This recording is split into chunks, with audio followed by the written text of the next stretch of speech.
नमस्कार दोस्तों, मैं सुभाष आज इलेक्ट्रोस्टैटिक्स का सेकंड भाग बताने जा रहा हूं। और सेकंड भाग में क्या बताएंगे हम? आज कूलाम का नियम बताएंगे। काय का? कूलाम का नियम। हाँ दोस्तों, बहुत अच्छी तरीके से और सबसे इजी तरीके से बताएंगे। क्या बताएंगे? कूलाम का नियम। इस शानदार नियम को शानदार कैसे बनाया जाए, तो आइए दोस्तों, जिसके लिए हमें 2 पॉइंट बहुत इंपोर्टेंट करके याद करने। नंबर 1 नोट करके डाल लेना। नंबर 1, यह केवल बिंदु आवेश के लिए मान्य होगा। हाँ दोस्तों, बिल्कुल ठीक याद रखना दोस्तों। नंबर 1 पॉइंट है, यह केवल बिंदु आवेश के लिए मान्य होगा, हमारा कूलाम का नियम। नंबर 2 पॉइंट चार्ज होगा। नंबर 2 पॉइंट है कि हमारा चार्ज होगा वो हमेशा रेस्ट में होगा, यानी स्थिर होगा। जी हाँ दोस्तों, आप सही सुन रहे हैं कि वो चार्ज जो होगा काय में होगा? रेस्ट में होगा। लेकिन चार्ज कैसा होगा? बिंदु आवेश यानी पॉइंट चार्ज होगा। तो इसी बात को ध्यान में रखते हुए हम बताते हैं आज कूलाम का नियम बहुत शानदार तरीके से। दोस्तों, मैं ये नहीं कह रहा हमारे वीडियो को लाइक कीजिएगा, सब्सक्राइब कीजिएगा, नहीं, पहले देखिएगा विदाउट स्किप के। अगर आपको समझ में आए कूलाम का नियम, तो वीडियो को बिना लाइक किए तथा चैनल को बिना सब्सक्राइब किए मत जाना। एक सब्सक्राइब जरूर कर देना, लाइक जरूर कर देना अगर समझ में आए तब। तो देखिएगा, आज कूलाम का नियम बताते हैं, हम समझाते हैं। मैंने लिखा है, पहले हम पढ़ेंगे और उसके बाद बारीकी से समझाएंगे विद चित्र के साथ। पहले पढ़ लो कि दो स्थिर बिंदु आवेशों के दो स्थिर बिंदु बना लो। दो स्थिर बिंदु, एक ये Q1 ये Q2 और स्थिर बिंदु है पॉइंट आवेश के बीच लगने वाला आकर्षण या प्रतिकर्षण बल उन आवेशों के परिणामों, इंपोर्टेंट बात है, परिणामों के गुणनफल के अनुक्रमानुपाती तथा आवेशों के बीच की दूरी क्या मान ले रहे हम? R मान ले रहे। बीच की दूरी क्या मान ली हमने? R।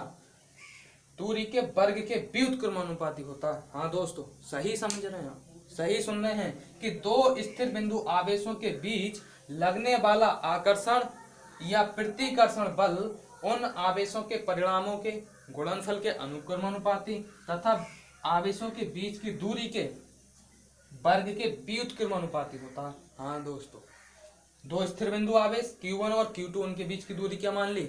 R मान ली। क्या समझे? आकर्षण या प्रतिकर्षण कल बताया था। अगर लाइक चार्ज होते हैं तो वो प्रतिकर्षण करते हैं और अनलाइक चार्ज होते हैं वो आकर्षण करते हैं। अरे भाई, क्या समझे? अगर समान चार्ज होंगे तो प्रतिकर्षण करेंगे, अनलाइक चार्ज होंगे, असमान चार्ज होंगे, विपरीत चार्ज होंगे तो हमारे आकर्षण करेंगे। बल उन आवेशों, जो आवेश हैं, उनके परिणामों के गुणनफल का, इनके गुणनफल के अनुक्रमानुपाती किसे कहते हैं? अगर किसी को 4 बढ़ाया गया है तो दूसरी वाली भी 4 बढ़ेगी, मतलब इसे कहते हैं प्रोपोर्शनल। इंग्लिश में कहते हैं प्रोपोर्शनल, इसे कहते हैं समानुपाती, इसे ही कहते हैं अनुक्रमानुपाती। समझ में आती है? Number 2 point. तथा आवेशों के बीच की दूरी जो R है, जो दूरी R है उसके वर्ग के, मतलब इसका स्क्वायर के व्युत्क्रमानुपाती, यानी कि उल्टा होता है। अब नंबर 1 बात, सब तो ऐसे कर देते हैं, लेकिन सत्यापन बहुत जरूरी है। वही इसका मेन टॉपिक होता है, सत्यापन। हाँ दोस्तों, सत्यापन करेंगे। देखो, दो स्थिर बिंदु आवेश Q1 व Q2 के मध्य लगने वाले आकर्षण या प्रतिकर्षण बल उनके परिणामों के गुणनफल के अनुक्रमानुपाती, मतलब जो बल होगा वो डायरेक्टली प्रोपोर्शनल होगा हमारे आवेशों के गुणनफल के, यानी गुणनफल Q1 × Q2।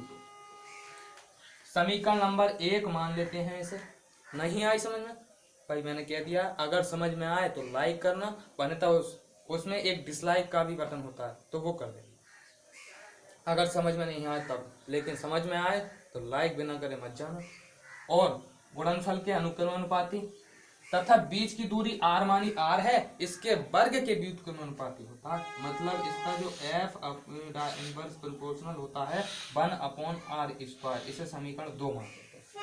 अब कंबाइन इक्वेशन 1 और 2, मतलब दोनों इक्वेशनों को जोड़ने पर समीकरण 1 तथा 2 को जोड़ने पर, तो f बराबर f प्रोपोर्शनल होता है हमारे q1 q2 अपॉन में r²। जब ये साइन हटता है, जब प्रोपोर्शनल का साइन हटता है, तो हमारा कोई ना कोई कांस्टेंट जरूर आता है। और यहाँ पर वो कांस्टेंट क्या आएगा, k। और q1 इंटू q2 अपॉन में r², जहाँ k का मान होता है हमारा 1/4πε0, 1/4πε0, और इसका भी मान होता है हमारा 9 × 10⁻⁹। बात समझ में आती है। f equal to k into q1 q2 upon r²। इस k का मान रख दो 1/4πε0, 1/4πε0 गुणा q1 q2 अपॉन में r²। ये हमारा क्या हो गया, कूलाम का नियम का फॉर्मूला। ये लगता है पर जब लगता है तो, लेकिन इसमें एक मेन टॉपिक बहुत जरूरी है, बहुत जरूरी है। इस एप्सिलॉन नोट की विमा जरूर पूछता है। किसकी विमा कहते हैं हम, वैद्युतशीलता। इसकी जो विमा होती है वो बहुत ज्यादा इम्पोर्टेंट है। इस वैद्युतशीलता की विमा निकालते हैं। अच्छा, ये 4 है, इसे कांस्टेंट है, इसे छोड़ दो। ये एप्सिलॉन नोट यहाँ पर आता है और इसमें बट्टे में पहुंच जाएगा 1/f गुणा q1 इंटू q2 अपॉन में r²। इस एप्सिलॉन नोट की विमा हमें निकालनी है, बल्कि तो हमें याद होती है mLT की घात -2। q बराबर क्या होता है, IT, I की एम्पियर, A और T की टाइम T।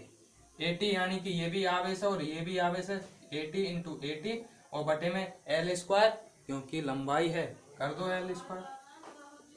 1/2 mLT की घात -2 की जगह अब यहाँ पर 2 घात यहाँ, 1 घात यहाँ, L की घात 3 और T की घात -2 गुणा A²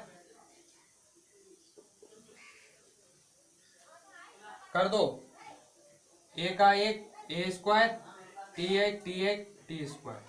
M ये हैगा, L की घात 1 2 कितनी हो जाएंगे 3, और T की घात -2 T की घात -2।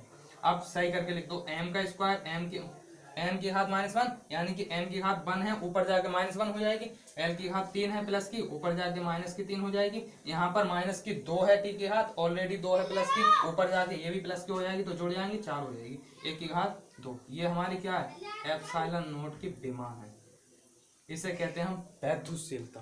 ये वैद्युतशीलता की क्या है, विमा है। ये बहुत ज्यादा इम्पोर्टेंट है कि जो कूलाम का नियम होता है, ये किस नियम पर कार्य करता है, थर्ड लॉ ऑफ मोशन। कौन से नियम पर, नोट करके लिख देना, बहुत इंपॉर्टेंट है। थर्ड लॉ ऑफ मोशन, गति का तृतीय नियम, क्रिया प्रतिक्रिया का नियम। और क्रिया प्रतिक्रिया का नियम, तू मुझे 2 मारेगा, मैं तुझे 2 मारूंगा, मतलब तुम चोट मारो। अगर तुम कोई किसी को मारोगे तो वापसी में वो मार दे, तो तुम्हारा क्रिया प्रतिक्रिया का नियम होता है। दीवार में गेंद मारते हैं तो दीवार भी गेंद को वापसी मारती है। इसे कहते हैं क्रिया प्रतिक्रिया का नियम। तो दोस्तों, कूलाम का नियम अगर समझ में आया हो तो सब्सक्राइब और लाइक और शेयर जरूर